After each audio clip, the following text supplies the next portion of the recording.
ജനങ്ങൾ വിളിക്കുന്ന പേരാ ഇമാം മഹ്ദി. ഒറിജിനൽ പേര് മുഹമ്മദ് ബിൻ അബ്ദില്ലാഹ് റളിയല്ലാഹു അൻഹു. തങ്ങൾ പറഞ്ഞു ഇസ്മുഹു, എൻ്റെ പേര് തന്നെയാണ് അവരുടെ പേര്, എൻ്റെ ഉപ്പാന്റെ പേരാണ് അവരുടെ ഉപ്പാന്റെ പേര്, അതാണ് പേര്. മറ്റേത് ആളുകൾ വിളിക്കുന്ന പേരാണ് ഇമാം മഹ്ദി എന്ന്. ആ വലിയ ഇമാം, എത്രയാണ് ആ ഇമാമിൻ്റെ അംഗീകാരം നോക്ക് നിങ്ങൾ. മസീഹി ഈസാ അലൈഹിസ്സലാത്തു വസ്സലാം സുബൈക്ക് ഭൂമിയിൽ വന്നിറങ്ങുമ്പോൾ മസ്ജിദുൽ അഖ്സയിൽ വാങ്ക് കൊടുത്ത് തീരുന്ന നേരത്ത് ജനങ്ങൾ വന്നിട്ട് മഹ്ദി ഇമാമിനോടും അവിടെയുള്ള ആളുകളോടും പറയും ഈസാ നബി അലൈഹി സ്വലാം എത്തിയിട്ടുണ്ട്, ദാ ഡമസ്കസിലെ വെള്ള വിനാരത്തിലൂടെ താഴോട്ട് വന്നിട്ടുണ്ട്, മലക്കുകളുടെ സംരക്ഷണത്തിലായി ഭൂമിയിലെത്തിയിട്ടുണ്ട്. മഹ്ദി ഇമാമിൻ്റെ നേതൃത്വത്തിൽ സ്വീകരിക്കാൻ പോകും. സ്വീകരിച്ച ആദ്യമായി ഈസാ നബി അലൈഹി ഇസ്ലാമിൻ്റെ മസ്ജിദുൽ അഖ്സയിലേക്കാണ് സുബഹി നിസ്കാരത്തിൽ. ഇഖാമത്ത് കൊടുക്കും. ഈസാ നബി അലൈഹി ഇസ്ലാം പറയും ഒന്ന് ഇമാമായി നിന്നാൽ, നിങ്ങളൊന്ന് ഇമാമായി നിൽക്കണം എന്ന് പറയുമ്പോൾ ഇമാം മഹ്ദിയെയാണ് ഈസാ നബി അലൈഹി ഇസ്ലാം മുന്തിക്കുന്നത്, നിങ്ങൾ എന്നെ ഇമാമായി നിൽക്കുക. ഇമാം മഹ്ദി റളിയല്ലാഹുവിൻ്റെ കീഴിൽ നിന്നിട്ടാണ് സുബഹി നിസ്കാരം ആദ്യമായി നിർവഹിക്കുന്നത്. ചെറിയ ബഹുമതിയാണോ സഹോദരങ്ങളെ അത്? അവരെ കാണാനൊക്കെ നമ്മളുണ്ടാകുമെന്നറിയില്ല. നേരത്തെ ഉസ്താദ് പറഞ്ഞ പോലെ അത്ര ദീർഘായുസ്സൊന്നും നമുക്കുണ്ടാകുമെന്നറിയില്ല. ഏതായാലും വല്ലാത്തൊരു അനുഭവമായിരിക്കും അന്ന് ഭൂമിയിൽ.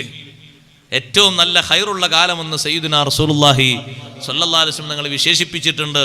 സുദീർഘമായി ഇമാം ഇബ്നു മാജ റിപ്പോർട്ട് ചെയ്ത ഹദീസിൽ കാണാം ഇമാം മഹ്ദി റളിയല്ലാഹുവിൻ്റെ വരവിനെ കുറിച്ച്.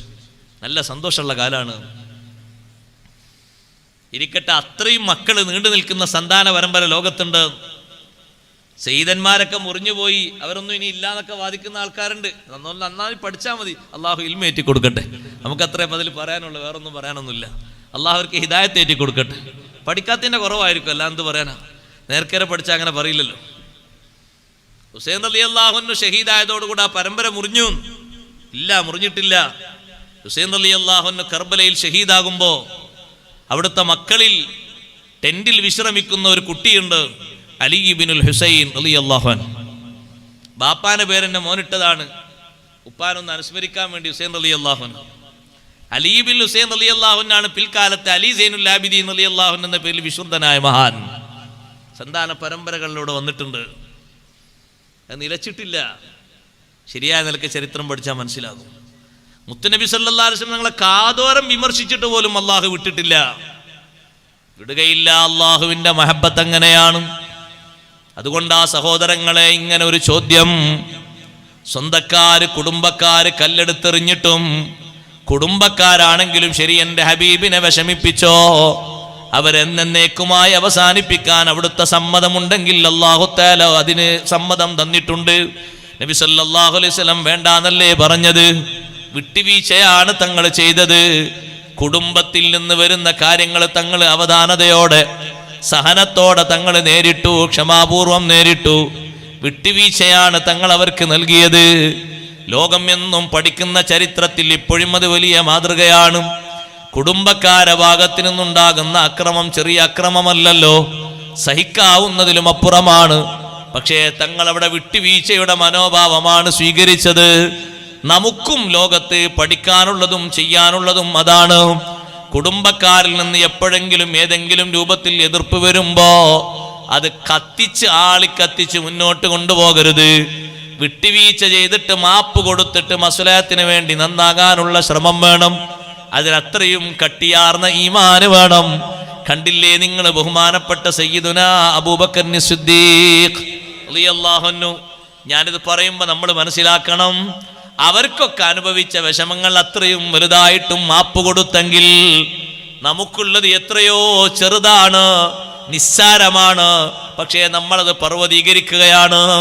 ചെറിയൊരു കാര്യം അത് വികസിപ്പിച്ച് വികസിപ്പിച്ച് വികസിപ്പിച്ച് പടലപ്പിണക്കങ്ങളാണ്.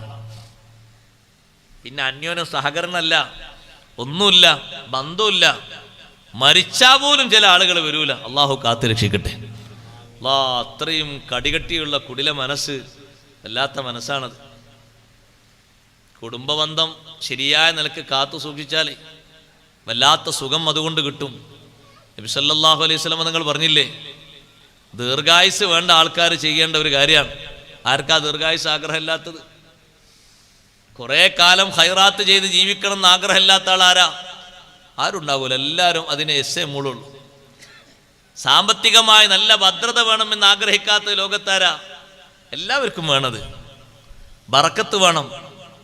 സാമ്പത്തികമായ ഭദ്രത കൊണ്ട് ഉദ്ദേശിച്ചത് ആ ബർക്കത്താണ്. ചെറുതാണെങ്കിലും ബർക്കത്തുള്ള ജീവിതം, വലുതാണെങ്കിലും ബർക്കത്തുള്ള ജീവിതം. ഇഷ്ടം പോലെ ഉണ്ടായിട്ട് കാര്യമല്ലോ ബർക്കത്തില്ലായിരുന്നാൽ. കുറച്ചാണെങ്കിലും ബർക്കത്തുണ്ടായാൽ മതിയല്ലോ, ധാരാളല്ലേ. അത് രണ്ടും തങ്ങൾ അതിനെ കാര്യമായി പറഞ്ഞൊരു പോംവഴി.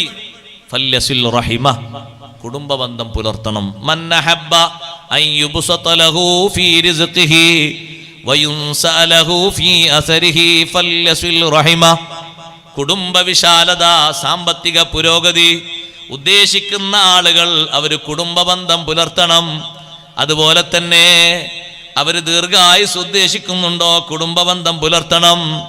കുടുംബബന്ധം എങ്ങനെയാ പുലർത്തേണ്ടത്? ഈ ഹദീസ് വിശദീകരിച്ചുകൊണ്ട് പണ്ഡിതന്മാര് പഠിപ്പിച്ചു. സിലത്തുർ റഹ്മ എന്ന് പറഞ്ഞാൽ കുടുംബക്കാർക്ക് സേവനം ചെയ്യണം. അവരുടെ ഗ്രേഡ് അനുസരിച്ച്, ബന്ധം പുലർത്തുന്ന ആളുകളുടെ ബന്ധത്തിനനുസരിച്ച് സേവനം ചെയ്യണം. ചിലപ്പോൾ ഫതാറത്തൻ യകൂനു ബിൽമാൽ, ഇമാം നബി റളിയല്ലാഹു അൻഹു പറഞ്ഞു, സമ്പത്ത് കൊണ്ടായിരിക്കും ആ സേവനം. കൊടുക്കണം. കാരണം കൊടുക്കാനും ഏറ്റവും നല്ലോണം കൽപ്പിച്ചതും കൊടുക്കാനും ഏറ്റവും നല്ലോണം പ്രതിഫലം കിട്ടുന്നതും ആർക്കാ? കുടുംബക്കാർക്കാണ്. പക്ഷെ അതിന് തോന്നണ്ടേ, നമുക്ക് തോന്നണ്ടേ സഹോദരങ്ങളെ? കുടുംബക്കാർക്ക് കൊടുക്കുന്നിടത്തൊരു പിശുക്കാണ്. ബാക്കി ഏത് റിലീഫിനും ഏത് വിഷയത്തിനും നന്നായി കൊടുത്തേക്കാം. കഷ്ടപ്പെടുന്ന ഒരാൾ സ്വന്തം സഹോദരനായിട്ടുണ്ട്, വിഷമുണ്ട്, ബുദ്ധിമുട്ട് അനുഭവിക്കുന്നുണ്ട്, അറിഞ്ഞാലും അതൊക്കെ എങ്ങനെങ്കിലൊക്കെ അങ്ങനെ ആയിക്കോളും. അത് നമ്മളെ അടുത്തുള്ളതോ ഒന്ന് ചോദിക്കെങ്കിലും ചെയ്യേണ്ട, മനസ്സിൻ്റെ ഒരു സമാധാനത്തിന്. എന്ത് വേണമെങ്കിലും എന്നെ വിളിച്ചോളിട്ടോ, ഞാൻ നിങ്ങളൊരു ചോരയാണ്, എന്തും തരും, അങ്ങനെ പറയാൻ ഊക്കുള്ളവരുണ്ടോ? നല്ല ആഫിയത്തുള്ള ആയുസ് അല്ലാഹു തആല തരും. ആമീൻ പറഞ്ഞാൽ പോലെ ചെയ്യണം. ജ്യേഷ്ഠനും അനുജനും പെങ്ങളും ചോദിക്കുമ്പോൾ കൊടുക്കണം. കൊടുക്കാനാണ് അല്ലാഹു തആല തന്നത്. പിന്നെന്തിനാ കുറെ അങ്ങനെ കൂട്ടി വെച്ചിട്ട് പരസ്യം ചെയ്തിട്ട് എന്താ കാര്യം? വല്ല കാര്യമുണ്ടോ? പക്ഷെ കൊടുക്കാൻ തോന്നണ്ടേ? കൊടുക്കുന്നിടത്ത് തന്നെ കൊടുക്കാൻ വേണ്ടി പോയാൽ ശൈത്താന് വല്ലാതെ പിന്തിരിപ്പിക്കുന്ന ഒരു കൊടുതിയാണ് കുടുംബത്തിനുള്ള കൊടുതി. കുടുംബത്തിന് എന്തെങ്കിലും കൊടുക്കാൻ പോകുമ്പോൾ അത്ര കണ്ട് ശൈത്താൻ പിന്തിരിപ്പിക്കുന്ന ഒരു ശൈലി വേറല്ല. ഇയാളൊരു കല്യാണത്തിനാണ് പോയത്, പെങ്ങളെ കുട്ടീൻ്റെ കല്യാണത്തിന്. അപ്പോൾ ഇയാൾ അവിടെ ഇങ്ങനെ ഇരുന്നു, കല്യാണപ്പന്തല്ലേ, ഇയാൾ കുറേ നേരം ഇരിക്കേണ്ടതല്ലേ, കുടുംബക്കാരനല്ലേ, സ്വന്തം സഹോദരിയുടെ മകളെ കല്യാണമല്ലേ. അപ്പോൾ ഇയാളടുത്ത് കൊടുക്കണം എന്നുണ്ട്, നല്ലൊരു സംഖ്യ കൊടുത്ത് സഹായിക്കണം എന്നുണ്ട്. ഒന്നിൻ്റെ പേരിലും അല്ല, സ്വന്തം രക്താണ്. ആ കുട്ടിയെ തൊട്ടാൽ ഉളു മുറിയാത്ത ബന്ധാണ് ഈ ഇരിക്കുന്ന ആൾക്കുള്ളത്. അത്രയും വലിയ ബന്ധാണ്. അതിലപ്പുറം വലിയ ബന്ധം എന്താ വേണ്ടത്? പക്ഷെ അയാൾ അവിടെ ഇരുന്നപ്പോൾ പലരും സഹായത്തിൻ്റെ ലെക്കോട്ട് കവർ ഇങ്ങനെ കൊണ്ടുവന്ന് കൊടുക്കുന്നുണ്ട്.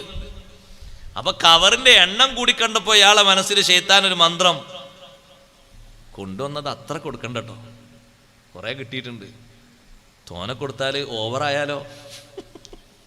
മനസ്സിൽ ശൈത്താൻ മന്ത്രിപ്പിച്ചു. കൊണ്ടുവന്നത് എത്രയുള്ളതാകെ? ആകെയുള്ള 25,000 അതെന്നെ കുറച്ചേ ഉള്ളൂ. 25,000 ഇപ്പോഴത്തെ കണക്ക് നോക്കി. 25,000 എന്താ കിട്ടുക സഹോദരങ്ങളെ? ഒരു സൂപ്പർ മാർക്കറ്റ് പോയി 4 സാധനം വാങ്ങിയ 25,000 മതിയാവൂല. 25,000 ആകെ കൊണ്ടുവന്നത്. ശൈത്താൻ പറഞ്ഞു അത്ര കൊടുക്കണ്ട, കുറച്ചേക്ക്, ഒരു 15 10 ഒക്കെ മതി. എന്താ കാരണോ? ആ കവർ ഇങ്ങനെ കൂനം കുനേക്കുന്നത്. ആ കവറിൽ എത്ര ഉള്ളത് ഇയാൾ കണ്ടോ? ചിലപ്പോൾ 100 200 ആയിരിക്കും ആകെ ഉണ്ടാകുക. അത് ആ വാടക സാധനത്തിനുള്ള വില കൊടുക്കാൻ തന്നെ ഉണ്ടാവില്ല. അതൊന്നും മാനിക്കരുത്. നീ ഒറ്റൊരു കാര്യം ചിന്തിക്കാവൂ, ഇതെന്റെ കുടുംബാണ്, എൻ്റെ രക്തബന്ധമാണ്. സർവ്വ പിശാചുക്കളെയും മലർത്തിയടിച്ച് ഫുള്ളം കൊടുത്തേക്കണം നീ കൊണ്ടുവന്നത്. അതിൽ നിന്ന് കുറക്കണ്ട.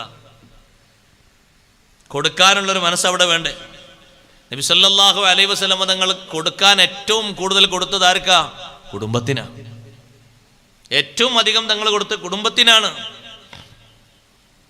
പക്ഷെ അനന്തര സ്വത്ത് തങ്ങളുടെ കുടുംബത്തിന് സ്വീകരിക്കാൻ പറ്റൂല. നബി സല്ലല്ലാഹു അലൈഹി വസല്ലം തങ്ങളുടേതെന്ന് മാത്രമല്ല, അംബിയാഇന്റെ അനന്തര സ്വത്ത് അത് ദീനിനുള്ളതാണ്. ഫാത്തിമ ബീവി റളിയല്ലാഹു അൻഹയും അബ്ബാസ് റളിയല്ലാഹു അൻഹും അടങ്ങുന്ന കുടുംബക്കാര് അനന്തര സ്വത്തിന്റെ വിഷയം പറഞ്ഞ് അബൂബക്കർ റളിയല്ലാഹു അൻഹു സമീപിച്ചപ്പോൾ അബൂബക്കർ സിദ്ദീഖ് റളിയല്ലാഹു അൻഹു പറഞ്ഞു, തങ്ങൾ പറയുന്ന ഹദീസ് ഞാൻ കേട്ടിട്ടുണ്ട്, നഹ്നു മാശിറുൽ അംബിയാ ഇലാ നൂറസ്, ഞങ്ങൾ അമ്പിയാക്കൾ സമൂഹം, പ്രവാചകന്മാരുടെ സമൂഹം ഞങ്ങൾ അനന്തരമെടുക്കപ്പെടാൻ പറ്റൂല. മാ തറക്നാഹു സദഖാ, ഞങ്ങൾ എന്ത് സമ്പത്തായിട്ട് മിച്ചമിടുന്നുണ്ടോ അത് അല്ലാഹുവിന്റെ ദീനിനുള്ള സ്വതക്കയാണ്, ധർമ്മമാണ്. അതുകൊണ്ട് തരാൻ പറ്റൂല, നിങ്ങൾ പോയിക്കൊള്ളൂ. ജീവിതകാലത്ത് തങ്ങൾ കൊടുത്തതിൽ ഏറ്റവും അധികം കൊടുത്തത് കുടുംബക്കാർക്കല്ലേ. ആ വീട്ടിൽ നിങ്ങൾ നോക്ക്, നബി സല്ലല്ലാഹു അലൈഹി വസല്ലം നിങ്ങളുടെ വീട്ടിൽ എന്തെങ്കിലും ഒരു ഹദിയ വന്നാൽ ആ ഹദിയകൾ നബി സല്ലല്ലാഹു അലൈഹി വസല്ലം നിങ്ങളെ വിതരണം ചെയ്യുമ്പോൾ കാര്യമായി പരിഗണിച്ചിരുന്നു. അവിടുത്തെ പോറ്റി വളർത്തിയ മുലയൂട്ടിയ മാതാക്കൾ, അവരെ തങ്ങൾ ഒരിക്കലും മറക്കാറില്ല. പരിപാലിച്ച ഉമ്മമാര്, അവരെ തങ്ങൾ വിട്ടുപോകാറില്ല. എന്നു മാത്രമല്ല, ഖദീജ റളിയല്ലാഹു അൻഹയ്ക്ക് ശേഷം ഖദീജ ബീവിയുടെ സഹോദരിയായ ഹാല ബീവിക്ക് ഇടക്കിടക്ക് നബി തങ്ങൾ ഹദിയ കൊടുത്തേക്കുമായിരുന്നു. ഭാര്യയുടെ സഹോദരി എന്നൊരു ബന്ധമാ സഹോദരങ്ങളെ ഉള്ളത്, അടുത്ത ബന്ധമല്ല. പക്ഷേ കുടുംബം എന്ന നിലക്കൊരു ബന്ധമുണ്ട്. അതുവരെ തങ്ങൾ പരിഗണിച്ചിരുന്നു, ചെറുതല്ല. അതുകൊണ്ട് ഇമാം നവവി റളിയല്ലാഹു അൻഹു പറഞ്ഞു, ചിലപ്പോൾ സമ്പത്ത് കൊടുത്തുകൊണ്ടായിരിക്കും, ചിലപ്പോൾ ഒതാറത്തൻ ബിൽ ഖിദ്മ, ചിലപ്പോൾ സേവനം ചെയ്തുകൊണ്ട് ബന്ധം പുലർത്തേണ്ടി വരും. ചിലപ്പോൾ ചില ബന്ധങ്ങളൊക്കെ സന്ദർശനം കൊണ്ട് മതിയാക്കാൻ പറ്റും, സലാം പറഞ്ഞും സന്ദർശിച്ചിട്ടൊക്കെ മതിയാക്കാൻ പറ്റും. അല്ലാത്ത രൂപങ്ങളൊക്കെ സ്വീകരിക്കുക. ബന്ധം നിലനിർത്തുന്ന മാർഗങ്ങൾ പറഞ്ഞതാണ് സിലത്തുർ റഹിം. കുടുംബ ബന്ധം പുലർത്തുക, നിലനിർത്തുക എന്ന് പറഞ്ഞാൽ ഇങ്ങനെ സേവനം ചെയ്യുക. പ്രധാനമായിട്ടും അങ്ങനെ അല്ലാഹു തആല നമ്മോട് പറഞ്ഞില്ല, അഹ്സിൻ കമാ അഹ്സന അല്ലാഹു ഇലൈക്. അല്ലാഹു നിനക്ക് ഒരുപാട് തന്നില്ലേ, അതുപോലെ നീ മറ്റുള്ളവർക്കും സേവനം ചെയ്യണം, ഗുണം ചെയ്യണം. ഒന്നുകൂടി വിശദമായിട്ട് ഇമാം ഖുർത്തുബി റളിയല്ലാഹു അൻഹു പറഞ്ഞു, പൊതുവായിട്ടും പ്രത്യേകിച്ചും പുലർത്തപ്പെടുന്ന ബന്ധങ്ങളുണ്ട്. പൊതുവായിട്ടുള്ള ബന്ധം എന്ന് പറഞ്ഞാൽ റഹ്മുദ്ദീൻ, ദീനിന്റെ ബന്ധമാണ്. അത് വിശ്വാസികളായ എല്ലാ ആളുകൾക്കും കൊടുക്കേണ്ട സ്നേഹബന്ധമാണ്. അതേ സമയത്ത് പ്രത്യേകിച്ചുള്ള ബന്ധമുണ്ടല്ലോ, അത് സ്വന്തം കുടുംബക്കാരെന്ന നിലക്ക് അവരോടുള്ള സ്നേഹവായ്പകളെ കൊണ്ട് ഉണ്ടായിത്തീരുന്ന ബന്ധമാണ്. അത് കുടുംബക്കാർക്ക് വേണ്ട ചെലവുകൾ കൊടുക്കണം, അവരുടെ അവസ്ഥകളൊക്കെ അന്വേഷിക്കണം. എന്തെങ്കിലും അവരിൽ നിന്ന് സല്ലത്തുകൾ ഉണ്ടായാൽ വിട്ടുവീഴ്ച ചെയ്തിട്ട് അത് മനസ്സിൽ നിന്ന് എടുത്തു കളയണം. അതും കൂടെ പറഞ്ഞു. ഖുർത്തുബി ഇമാം എണ്ണിയപ്പോൾ അതും പറഞ്ഞു, വത്തഗാഫുലു അൻ സല്ലാത്തിഹിം. കുടുംബക്കാരിൽ നിന്ന് വരുന്ന പോരായ്മകള് അത് നമ്മൾ പ്രശ്നമാക്കണ്ട, വിട്ടേക്ക്, പുറത്തു കൊടുത്തേക്ക്. അവിടെയാണ് ബഹുമാനപ്പെട്ട സയ്യിദുന അബൂബക്കർ സിദ്ദീഖ് റളിയല്ലാഹു അൻഹു ലോകത്തുള്ള ഏറ്റവും വലിയ നമുക്ക് മാതൃകയാകുന്നത്. സിദ്ദീഖ് റളിയല്ലാഹുവിന്റെ ജീവിതത്തിൽ വന്ന വല്ലാത്തൊരു സങ്കടമാണത്. അത്തരത്തിലൊരു സങ്കടാവസ്ഥ നമുക്കാർക്കും സംഭവിച്ചിട്ടുണ്ടാകൂല. എന്നിട്ടും സിദ്ദീഖ് റളിയല്ലാഹു അൻഹു സ്വീകരിച്ച സമീപനം നമ്മൾ പഠിക്കണം.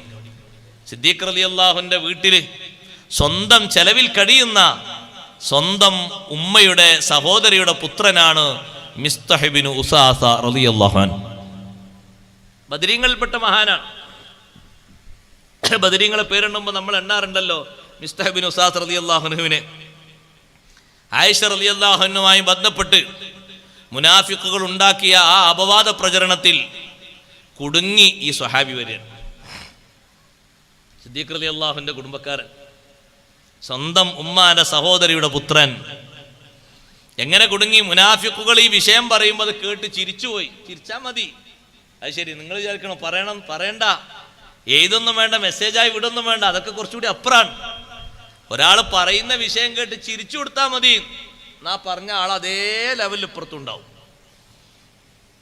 മാറ്റൊന്നുമില്ല. ശിക്ഷ അങ്ങനെ ഹദ് കിട്ടിയല്ല, ഇവർക്കും കിട്ടിയല്ല ഹദ്.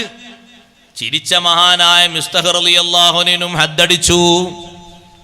ബദരീങ്ങൾ എന്ന സ്ഥാനത്തിനത് കുറവാകൂല. ഹസ്സാൻ ഇബ്നു സാബിത്ത് റളിയല്ലാഹു അൻഹുവിനും ഹദ് കിട്ടിയിട്ടുണ്ട്. അത് സാധാരണ നമ്മുടെ നാട്ടിലെ പെണ്ണുങ്ങളെ പറയും പോലെ കിട്ടുന്ന ഹദ്ദല്ല. വ്യഭിചാരോപണത്തിന് ഖുർആൻ പഠിപ്പിച്ചല്ലോ 80 അടിയെന്ന്. പക്ഷേ ഇവിടെ ഉമ്മഹാത്തുൽ മുഅ്മിനീങ്ങളിൽപ്പെട്ട പ്രധാനിയായ ആയിഷ റളിയല്ലാഹു അൻഹയെ പറ്റിയായതുകൊണ്ട് ആയിഷ ബീവി റളിയല്ലാഹു അൻഹ നിരപരാധിയാണ് എന്ന് അല്ലാഹു ഖുർആനിലൂടെ ആയത്തിറക്കിയപ്പോ ഇവർക്ക് അടി കിട്ടി 160 അടിയാണ്. 80 അല്ല, അതിന്റെ ഇരട്ടിയാണ്.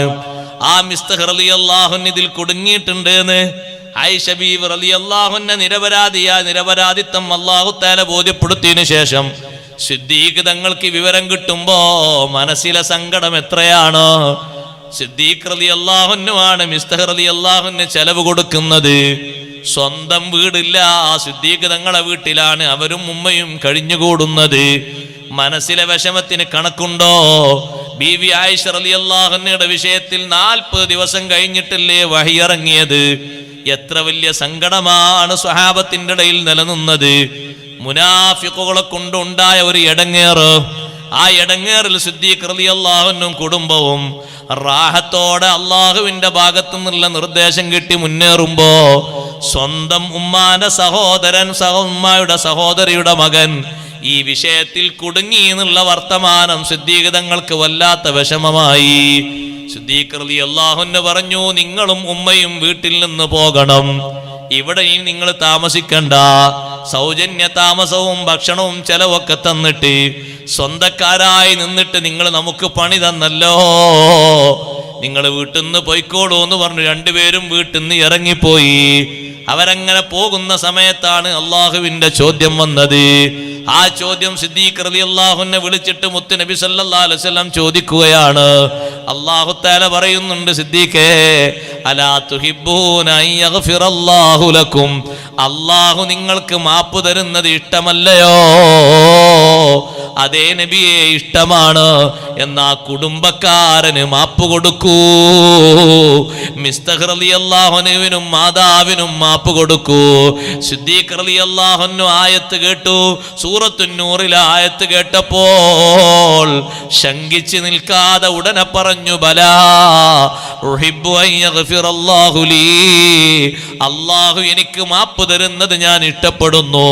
വേഗം പോയിട്ട് വീട് വിട്ട് ഇറങ്ങിപ്പോയ നേരത്തെ പോകാൻ വേണ്ടി പറഞ്ഞ മിസ്തഹ് റളിയല്ലാഹു അൻഹുവിനെയും മാതാവിനെയും ഒരു ദിവസത്തിന്റെ കണക്കെത്തിയിട്ടില്ല, ഒരു മണിക്കൂറിന്റെ സമയമായിട്ടില്ല. പോകുന്ന വഴിയിൽ നിന്ന് പിടിച്ച് തിരിച്ചു കൊണ്ടുവന്നിട്ട് പറഞ്ഞു, ഇനി നിങ്ങൾ എൻ്റെ വീട്ടിൽ നിന്ന് പോകാൻ പാടില്ല, നിങ്ങൾക്ക് ഞാൻ മാപ്പ് തന്നിരിക്കുന്നു, പൊരുത്തപ്പെട്ടിരിക്കുന്നു, നിങ്ങളെ ചെലവിന് ഞാൻ ഒഴിവാക്കൂല. അല്ലാഹു തആല ഖുർആനിൽ ഇറക്കിയ ഒരൊറ്റ ആയത്ത് കൊണ്ടല്ലേ സിദ്ദീഖ് തങ്ങൾ അത് സ്വീകരിക്കുന്നത്.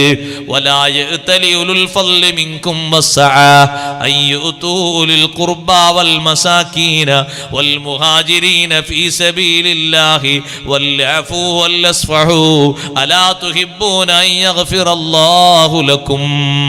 നല്ല സാമ്പത്തിക സ്രോതസ്സുള്ള ആളുകൾ, വലിയ മഹത്വമുള്ള ആളുകൾ ഇനി കുടുംബക്കാർക്ക് കൊടുക്കൂല. അവരങ്ങനെ പറഞ്ഞില്ലേ, ഇങ്ങനെ പറഞ്ഞില്ലേ എന്ന് സത്യം ചെയ്യരുത്. അവര് വിട്ടുവീഴ്ച ചെയ്തു കൊടുക്കണം. മനസ്സിൽ നിന്ന് ആ വിഷയം പാടെ എടുത്തു മാറ്റിക്കളയണം. ഒരു കറ പോലും വെക്കരുത്. വല്യ ആഫു എന്ന് പറഞ്ഞതിന്റെ ഉടനെ അള്ളാഹു വല്യ അസ്ഫഹു എന്നും കൂടി പറഞ്ഞില്ലേ? ഇതിനാ രണ്ടും പറഞ്ഞ രണ്ടും ഒന്നല്ല. വല്യ ആഫു വിട്ടുവീഴ്ച, മാപ്പ് കൊടുക്കണം. വല്യ അസ്ഫഹു മനസ്സിൽ നിന്ന് ആ വിഷയം എടുത്തു മാറ്റിക്കളയാ.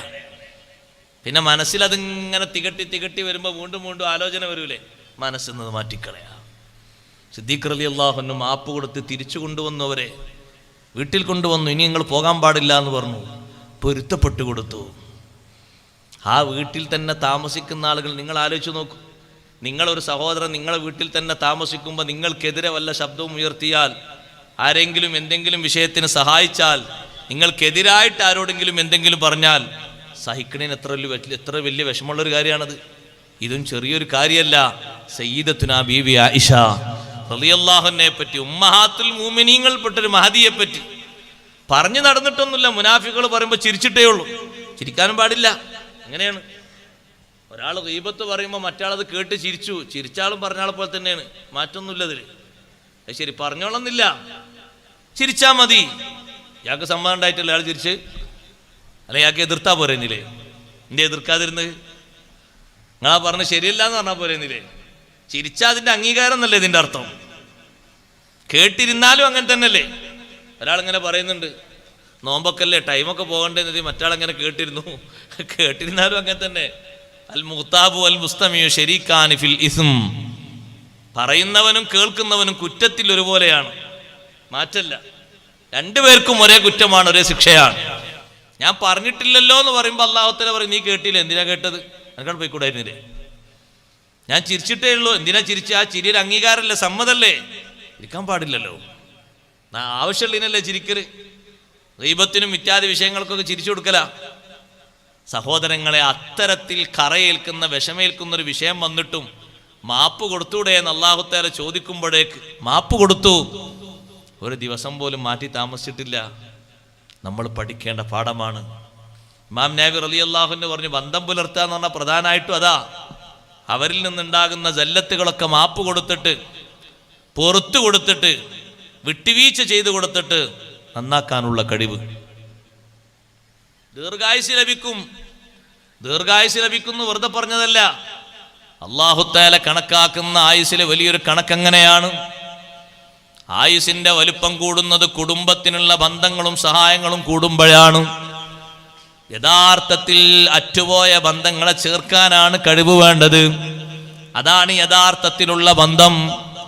എത്ര ഇങ്ങോട്ട് പറഞ്ഞാലും ചീത്ത പറഞ്ഞാലും നല്ല ബന്ധവുമായി അങ്ങോട്ട് ചെന്ന് വീണ്ടും സംസാരിക്കുകയും കാര്യങ്ങൾ അന്വേഷിക്കുകയും മാപ്പ് പറഞ്ഞു കൊടുക്കുകയും, സാരമില്ല, നിങ്ങൾ അങ്ങനെ പറഞ്ഞു, ശരി, ഞാനത് പൊരുത്തപ്പെട്ടു എന്ന് പറഞ്ഞിട്ട് നല്ല മനസ്സോടെ വീണ്ടും സമീപനം നന്നാക്കുകയും ചെയ്യുന്ന ശൈലി, അതാണ് ഏറ്റവും നല്ല കുടുംബ ബന്ധം പുലർത്തുന്ന ആള്. ലൈസൽ വാസിലു ബിൽ മുകാഫി,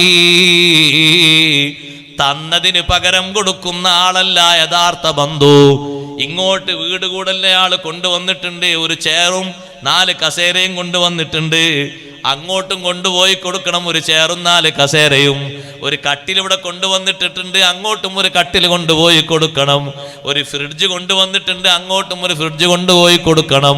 കൊണ്ടുപോയി കൊടുക്കണ്ട എന്നല്ല, കൊടുക്കുന്നത് നല്ലതാണ്, കൂലി കിട്ടുന്ന കാര്യമാണ്. യഥാർത്ഥ ബന്ധു എന്ന് പറയുന്നത് ഇതല്ല. വലാകിന്നൽ വാസിൽ അല്ലദീ ഇദാ ഖുതിഅത് റഹിമുഹു വസലഹാ, ബന്ധം മുറിയുമ്പോ അത് ചേർക്കുന്നവരാണ് യഥാർത്ഥ ബന്ധു. അറ്റുപോകുന്ന ബന്ധങ്ങൾ ദീർഘായുസോടെ നീളാൻ പാടില്ല. ഒരു ദിവസം പോലും പിണക്കത്തോടെ മുന്നോട്ട് പോകാൻ പാടില്ല. അത് ചേർക്കുന്നവരാണ് യഥാർത്ഥ ബന്ധു. സഹോദരങ്ങളെ, ദുനിയാവില് ബറക്കത്ത് ലഭിക്കുമെന്ന് മാത്രമല്ല, ദീർഘായുസിനും കാരണമല്ലേ നല്ല ബന്ധം പുലർത്തുന്നത്. കേട്ടിട്ടില്ലേ ബഹുമാനപ്പെട്ട നബിയുല്ലാഹി ദാവൂദ് അലൈഹിസ്സലാം? ദാവൂദ് നബി അലൈഹിസ്സലാമിന്റെ സവിധത്തിൽ ഒരിക്കൽ മലക്ക് വന്നിട്ട് ഒരാളെ കാണിച്ചുകൊണ്ട് പറഞ്ഞു, ദാവൂദ് നബിയെ, ആ പോകുന്ന ആൾക്ക് ഇനി ദുനിയാവിൽ 6 ദിവസം മാത്രമേ ബാക്കിയുള്ളൂ. 6 ദിവസം മാത്രമേ ബാക്കിയുള്ളൂ. അത് കഴിഞ്ഞാൽ അയാൾ ആഖിറത്തിലേക്ക് പോകാനുള്ള ആളാണ്. സുബ്ഹാനല്ലാഹ്.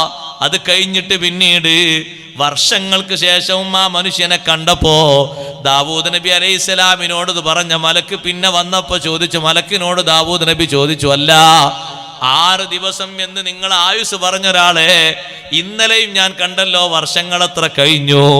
ദാവൂദ് നബി അലൈഹിസ്സലാമിനോട് മലക്കിന്റെ മറുപടി, ഞാൻ അന്ന് 6 ദിവസം എന്ന് അല്ലാഹു നിശ്ചയം പറഞ്ഞതാണ്. ആ 6 ദിവസം കഴിഞ്ഞിട്ട് അയാള് പോകാനുള്ള ആള് അതിനിടക്ക് നല്ലൊരു ബന്ധം ചേർത്തപ്പോ അല്ലാഹു 20 കൊല്ലത്തെ ആയുസ് കൂടി കൂട്ടിക്കൊടുത്തു. അങ്ങനെയാണ് ദീർഘായുസ്. പക്ഷെ അത് ചെയ്യാനും കൊടുക്കാനും മനസ്സങ്ങോട്ട് തോന്നണം. മനസ്സല്ല നന്നാക്കി തരട്ടെ. ആ മർക്കടമുഷ്ടി മാറണം എന്നർത്ഥം. ഇത് റമദാനായാലും വിട്ടുവീഴ്ച ചെയ്യൂല, ഹജ്ജിന് പോകുകയാണെങ്കിലും വിട്ടുവീഴ്ച ചെയ്യൂല. ചിലരൊക്കെ ധൈര്യത്തോടെ പറയും, അവനങ്ങനെ ചെയ്തില്ലേ, നമുക്ക് ആഖിറത്തുനിന്ന് കാണാം. ഇയാൾ ആഖിറക്ക് റെഡിയാക്കി വെച്ചിരിക്കുകയാണ്, മറ്റേ ആൾ ആഖിറത്തുനിന്ന് കാണാനായിട്ട്. നമുക്ക് ആഖിറത്തുനിന്ന് കാണാം, ആഖിറത്തുനിന്ന് അവനെ പിടിക്കാം. എന്താ പറച്ചില്! അത് കേൾക്കുമ്പോൾ വിചാരിക്കും ഇയാൾ ആഖിറക്ക് റെഡിയാണ്. ഇനി മറ്റേ വന്നിട്ട് അതും കൂടി ഒന്ന് ആ വിഷയങ്ങൾ കൂടി ഒന്ന് തീർക്കാനേ ഉള്ളൂ. ഒക്കെ റെഡിയാണ്, ഈമാനിലും അമലിലും ഒക്കെ ആള് 100ക്ക് 100 ഒക്കെ റെഡിയാണ്.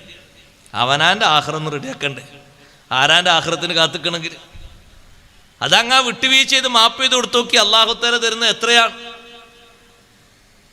സ്വന്തം സഹോദരന്മാരോട് പിണങ്ങരുത്, പിണക്കണ്ട, മാറ്റിയേക്കണം. നാളെ തന്നെ ഇന്ന് രാത്രി തീർത്തേക്കണം. രാവിലെ ആകുമ്പോഴേക്ക് ഉണ്ടാകുമെന്നറിയില്ല. പെട്ടെന്ന് മാപ്പാക്കിയേക്കണം. നിങ്ങളിൽ നിന്ന് പറ്റാത്തൊരു വിഷയത്തിന് സഹോദരൻ ചീത്ത പറഞ്ഞു, ചീത്ത തന്നെ പറഞ്ഞു, പറയണ്ടേന്നെ ചീത്ത, സഹോദരനായി എന്നുള്ള ബന്ധം കൊണ്ട് പറഞ്ഞാണ്. അടിക്കാണ് വേണ്ടത്, പക്ഷെ മാന്യതയുള്ളതുകൊണ്ട് ചീത്ത മാത്രം പറഞ്ഞാണ് നാട്ടെഴുതിയിട്ട്. പക്ഷെ പിന്നെ നിങ്ങൾക്ക് അവൻ കണ്ണിൽ കരട്. എന്തിനാണ് പറഞ്ഞത്? നിന്റെ അടുക്കൽ പറ്റാത്തൊരു കാര്യം കണ്ടു, ദീനിൽ അത് പറ്റാത്തൊരു സംഗതിയാ, സ്വന്തം ചോരയല്ലേ എന്ന് കരുതിയിട്ടാണ് ഉപദേശിച്ചത്. പിന്നെ നിനക്ക് അവനെ എന്നും കാണാൻ പറ്റാത്ത ആളായി. ഓൻ വിളിച്ചാൽ പോകൂല. ഓൻ നിന്റെ വീട്ടിൽ വരുമ്പോഴേക്ക് നീ മറ്റേ വാതിലൂടെ അർജന്റുണ്ട് മറ്റേ ഭാഗത്തേക്ക് പോകും. അല്ല നീ നേരെ മൂത്രപ്പുരയെ പോയിക്കും. മൂപ്പര് ഇവിടെ പോയിക്കണം, ഇപ്പൊ വരുമോന്ന് അറിയില്ല. ഞാൻ അവിടെ തന്നെ എത്തിക്കാഫിരിക്കുമെന്ന് അതും അറിയില്ല. അവിടെ ഉണ്ടായിട്ട് പോയെന്നല്ല, ഇയാൾ വന്നിട്ട് പോയതാ. ഈ കുശുമ്പൊക്കെ മാറണം, ഈ കുറുമ്പൊക്കെ മാറണം. മനസ്സിന് നന്മയുണ്ടോ? നന്മയാണ് ഉപദേശിച്ചത്. ഓവറായി പറഞ്ഞു എൻ്റെക്കുന്നുണ്ടായ സംഗതി അങ്ങനെയാണ്, പറയാൻ അധികാരമുള്ള ആൾ തന്നെയാണ്, എൻ്റെ സ്വന്തം ചോരയാണ്. സ്നേഹം കുറയരുത്, ബന്ധം വീണ്ടും കൂടുതലാകണം, നല്ല ബന്ധത്തോടെ കാര്യങ്ങൾ പറയണം. നിങ്ങൾ കണ്ടില്ലേ സയ്യിദുനാ റസൂലുള്ളാഹി സ്വല്ലല്ലാഹു അലൈഹി വസല്ലം തങ്ങളുടെ മൂത്താപ്പ അബൂലഹബല്ലേ ജബൽ അബീ ഖുബൈസിന്റെ മുകളിൽ വെച്ച് മുത്തുനബി തങ്ങളെ എതിർത്തത്, തരം താഴ്ന്ന വർത്തമാനം പറഞ്ഞത്. ഒരാളും അള്ളാഹുവിന്റെ ഹബീബിനോട് അങ്ങനത്തെ വർത്തമാനം പറഞ്ഞിട്ടില്ല. തബ്ബല്ലക ലിഹാദാ ദഅൗതനാ, അള്ളാഹുവിന്റെ മാർഗത്തിലേക്ക് ക്ഷണിച്ചപ്പോൾ ആദ്യമായി പ്രതികരിച്ചത് അബൂലഹബാണ്. വളരെ മോശപ്പെട്ട വാക്കാ പറഞ്ഞത്. തബ്ബല്ലക, നാശം പിടിച്ച വാക്കല്ലേ പറഞ്ഞത്, നാശത്തിന്റെ പ്രാർത്ഥനയല്ലേ പറഞ്ഞത്. അത് പകല് പറഞ്ഞിട്ടും മുത്ത് നബി സല്ലല്ലാഹു അലൈഹി വസല്ലം അങ്ങനെ പറഞ്ഞാളെ വീട്ടിൽ ഇഞ്ഞ് പോണ്ടാന്ന് തീരുമാനിച്ചോ? ഇല്ല. വൈകുന്നേരം നബി സല്ലല്ലാഹു അലൈഹി വസല്ലം വീണ്ടും ആ വീട്ടിലേക്ക് പോയി. അബൂലഹബിന്റെ വാതിൽ മുട്ടി. അബൂലഹബ് വിചാരിച്ചു പകല് പറഞ്ഞ് തെറ്റായി പോയി എന്നുള്ളതിന് ക്ഷമാപണം നടത്താൻ വന്നതാണ് എന്ന്. നബി സല്ലല്ലാഹു അലൈഹി വസല്ലം തങ്ങൾ പറഞ്ഞു, അല്ല, നിങ്ങൾ എൻ്റെ മൂത്താപ്പയാണ്, നിങ്ങൾ ആഖിറത്തിൽ രക്ഷപ്പെടണമെന്ന് കരുതിയിട്ടാ ഞാൻ വന്നത്. നേതാക്കൾക്കിടയിൽ വെച്ച് പരസ്യമായി പ്രഖ്യാപിക്കാൻ നിങ്ങൾക്ക് മടി തോന്നിയെങ്കിൽ രഹസ്യമായി സ്വകാര്യമായി വീട്ടിൽ വന്നിട്ട് നിങ്ങളെ ഒന്നുകൂടി പറഞ്ഞ കാര്യം ഒന്നുകൂടി ഉണർത്താമല്ലോ എന്ന് കരുതിയിട്ടാ വന്നത്. നിങ്ങൾ തൗഹീദിലേക്ക് വരണം, അള്ളാഹുവിനെ വിശ്വസിക്കണം, ഞാൻ അള്ളാഹുവിൻ്റെ റസൂലാണ് എന്ന് അംഗീകരിക്കണം. നേതാക്കൾക്കിടയിൽ പരസ്യമായി പറയാൻ നിങ്ങൾക്ക് പേടിയുണ്ടെങ്കിൽ ഇവിടെ ഞാനും നിങ്ങളും അല്ലേ വീട്ടിലുള്ളൂ, ഇവിടെ വെച്ച് പറയാമല്ലോ. അത്തരത്തിലൊരു ശാപവാക്ക് പകല് പറഞ്ഞിട്ടും മുത്തുനബി സല്ലല്ലാഹു അലൈഹി വസല്ലം തങ്ങളത് വിഷയമാക്കിയിട്ടില്ല. തങ്ങൾ എന്തെങ്കിലും തെറ്റ് ചെയ്തിട്ടാണോ പറഞ്ഞത്? അല്ലല്ലോ, തൗഹീദിലേക്ക് വിളിച്ചിട്ടല്ലേ അത്തരത്തിലുള്ള വാക്ക് പറഞ്ഞത്. അബൂലഹബ് ഒന്നുകൂടി കയർത്തു, ചൂടായിട്ട് പറഞ്ഞു, ലാ ഊമിനു ബിക ഹത്താ യൂമിന ബിക ഹാദൽ ജദിയൂ. ഒരു വയസ്സ് തികയാത്ത ആട്ടിൻകുട്ടിയെ കണ്ടില്ലേ? ഈ ആട്ടിൻകുട്ടി വിശ്വസിക്കുന്നത് വരെ നിന്നെ ഞാൻ വിശ്വസിക്കൂല. രോഷത്തോടുകൂടെ അബൂലഹബ് ഇങ്ങനെ പറഞ്ഞപ്പോ നബി സല്ലല്ലാഹു അലൈഹി വസല്ലം തങ്ങൾക്ക് ദഅവത്ത് എളുപ്പമായി. അബൂലഹബിന് അറിയില്ലെങ്കിലും ആട്ടിൻകുട്ടിക്ക് തങ്ങൾക്കറിയാമല്ലോ. ആട്ടിൻകുട്ടിയോട് ചോദിച്ചു, ഞാൻ ആരാണ് എന്ന്. ആട്ടിൻകുട്ടി പറഞ്ഞു, അന്ത അബ്ദുല്ലാഹി വറസൂലുഹു, നിങ്ങൾ അള്ളാഹുവിന്റെ അബ്ദാണ്, അള്ളാഹുവിന്റെ റസൂലുമാണ്. ആട്ടിൻകുട്ടി സമ്മതിച്ചാ സമ്മതിക്കണ്ടേ? അപ്പോഴും അബൂലഹബിന് ചൂട് കൂടിയിട്ട് അകത്ത് പോയിട്ടൊരു കത്തി എടുത്തു കൊണ്ടുവന്നിട്ട് അതിന്റെ രണ്ട് കൈയും പച്ചയായി മുറിച്ചു മാറ്റി. അതിലേക്കും കൂടി സൂചിപ്പിച്ചിട്ടാ അല്ലാഹു മറുപടി പറഞ്ഞത്, തബ്ബത് യദാ അബീ ലഹബിൻ വതബ്ബ. അബൂലഹബിന്റെ കരങ്ങൾ നശിക്കട്ടെ. എന്റെ മുത്തുനബിയെ വിശ്വസിച്ച ഒരു ആട്ടിൻകുട്ടിയുടെ രണ്ട് കൈകളല്ലേ ഛേദിച്ചു മാറ്റിയത്. അവന്റെ കരങ്ങൾ നശിക്കട്ടെ, നശിച്ചിരിക്കുന്നു. അല്ലാഹു തആല പ്രതികരിച്ചപ്പോ കൈകൾ എന്ന് എടുത്തു പറഞ്ഞതിന്റെ പിന്നിൽ ഇങ്ങനെ ഒരു നിമിത്തമുണ്ടെന്ന് ഇമാം റാസി റളിയല്ലാഹു അൻഹു പഠിപ്പിക്കുന്നു. ഞാൻ പറഞ്ഞ വിഷയം അതല്ല. അബൂലഹബിന്റെ വീട്ടില് പകല് പറഞ്ഞ വിഷയം അത്തരത്തിൽ അബൂലഹബ് എതിർത്തിട്ടും മുത്തുനബി സല്ലല്ലാഹു അലൈഹി വസല്ലം വീണ്ടും പോയി പറഞ്ഞില്ലേ? അബൂലഹബിന്റെ ആഖിറത്തിന്റെ മോചനം ഉദ്ദേശിച്ചിട്ടാണ്. സഹോദരങ്ങളെ, ഇങ്ങോട്ട് നമ്മളെ ഉപദേശിക്കുന്ന അല്ലെങ്കിൽ നമ്മളോട് നല്ലത് പറഞ്ഞു തരുന്ന നമ്മുടെ സ്വന്തം സഹോദരനോട് നമ്മൾ വെറുക്കേണ്ടതില്ല. അറിവില്ലായ്മ മൂലം എന്തെങ്കിലും അബദ്ധങ്ങൾ അവരുടെ ഭാഗത്തുനിന്ന് സംഭവിച്ചെങ്കിൽ മാപ്പ് കൊടുത്തിട്ട് ബന്ധം പുലർത്തലാണ് ഏറ്റവും നല്ല ബന്ധം. കണ്ടില്ലേ നിങ്ങൾ ബഹുമാനപ്പെട്ട നബിയുല്ലാഹി യൂസുഫ് അലൈഹിസ്സലാം യൂസുഫ് നബി അലൈഹിസ്സലാമിനെ 16-ാമത്തെ വയസ്സില് സ്വന്തം ബാപ്പാന്റെ അടുത്തുനിന്ന് പൊക്കിക്കൊണ്ടുപോയവര് കളിക്കാനെന്നും പറഞ്ഞ കാരണം പറഞ്ഞു കൊണ്ടുപോയ 10 സഹോദരങ്ങൾ കൊണ്ടുപോയി ചേട്ടന്മാര് വലിച്ചെറിഞ്ഞത് കിണറ്റിലല്ലേ സഹോദരങ്ങളെ. ആ സംഭവം കഴിഞ്ഞിട്ട് പല മാർഗങ്ങളിലൂടെയും യൂസുഫ് നബി അലൈഹിസ്സലാം ജീവിച്ചില്ലേ? കൊട്ടാരത്തിൽ ജീവിച്ചു, 35 വർഷക്കാലം ജയിലിൽ ജീവിച്ചു, വീണ്ടും കൊട്ടാരത്തിലേക്ക് വന്നു. സാമ്പത്തിക വകുപ്പ് രാജാവ് യൂസുഫ് നബി അലൈഹിസ്സലാമിനെ ഏൽപ്പിച്ചു, പിന്നീട് ഭരണവകുപ്പും ഏൽപ്പിച്ചു. ആ ഭരണവകുപ്പിൽ ഇങ്ങനെ വിരാജിക്കുമ്പോഴല്ലേ സ്വന്തം ചേട്ടന്മാര് വീട്ടിലേക്ക് റേഷൻ വാങ്ങാൻ വേണ്ടി വന്നത്.